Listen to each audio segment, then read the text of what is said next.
பூர்வீக நிலங்களில் நிம்மதியாக வாழ்வதற்கான சூழலை உருவாக்குமாறு திருகோணமலை சம்பூர் பகுதியிலிருந்து இடம்பெயர்ந்த மக்கள் கோரிக்கை விடுக்கின்றனர். யுத்தம் காரணமாக சம்பூரில் இருந்து இடம்பெயர்ந்த மக்கள் கட்டிப்பறிச்சான், கிளிவெட்டி, பட்டித்திடல், மணச்சேனை ஆகிய 4 நலன்புரி நிலையங்களில் தங்கியுள்ளனர். புதிய அரசாங்கம் மேற்கொண்ட நடவடிக்கையால் சம்பூரை சேர்ந்த சிலருக்கு மீண்டும் மீள்குடியேறுவதற்கான வாய்ப்பு கிட்டியுள்ளது.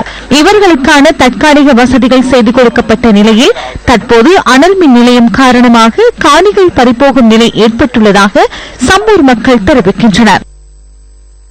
எங்களை இப்பதான் எங்களை குடியேற்றிருக்கு. நாங்க கஷ்டத்துக்கு மத்தியில 10 வருஷம் முகாம் வாழ்க்கை வாழ்ந்து இருந்து கொண்டு வந்து இப்பதான் நாங்க ஒரு சொந்த காணியில வந்து குடியேறினாலும் அதுக்கு விடுறாங்க இல்ல. எலும்பெலும்பு நாங்க அடன் மின் நிலையத்துக்கு ரோட்டுக்கு வேணும் எலும்பெலும்பு விடுறாங்க இல்ல. நாங்க மிக கஷ்டத்துக்கு மத்தியில வாழ்ந்து வார நாங்க எங்களுக்கு ஒரு மகன் காணி தான் இது. ஒரு பதிவு இது எதுவும் பதிகிறாங்களும் இல்ல. காணியை விட்டு எழும்புனா தான் பதிவுன்னு சொல்றாங்க.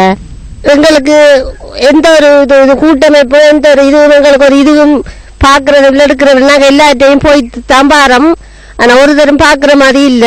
எலெக்ஷன் காலத்துல மட்டும் வந்து நிப்பாங்க ஓட் போட சொல்லி.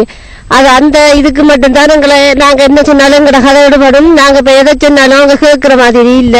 2006 யுத்தத்துல நாங்க இடம்பெயர்ந்து மட்டக்களப்பு வன்னிக்கெல்லாம் இடம்பெயர்ந்து மீண்டும் நாங்க இந்த இடத்துல குடியேற்றப்பட்டிருக்கிறோம். எனவே எங்களோட காணிகள் விடுபடாமல் இருக்கும். ஒரு சில நாங்கள்லாம் 20 பேச்சு காணி இப்ப விலைக்கு வேண்டி இருக்கிறோம். எங்களை 3 ஏக்கருக்கு உறுதி காணியும் அவங்க எடுத்துட்டாங்க. 100 மீட்டர் ரோட்டுகள் எடுத்துருக்காங்க.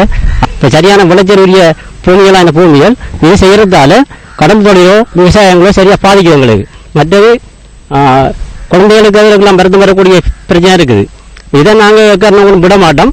அதில் அரசியல்வாதிகளும் இதை கவனிக்கவில்லை. எங்களுக்கு அதனால நாங்கள் ஆறுட்டு இந்த கதையை சொல்றது என்ற பிரச்சனையில எங்களுக்கு ஒரு பதட்ட நிலை இருக்குது.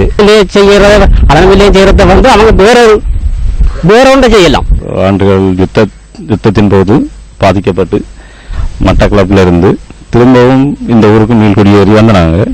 வந்த போதும் எங்கட காணிக்குள்ள நிம்மதியான வாழ்க்கை எங்களுக்கு இல்லை. நாங்க 30 வருடமா ஒரு போய் மட்டக்களப்பில் இருந்தோம். அதுக்கப்புறம் இப்ப வந்தோம். எங்களோட காணி எல்லாம் நாங்க அரசாங்கம் தரவில்லை. இப்ப அரைவாசி பேருக்கு கொடுத்துருக்கு. அரைவாசி பேரை குடியேற்றல. நாங்க அணை மின் கட்டுறதுக்கு நாங்க ஒத்துக்கொள்ள மாட்டோம்.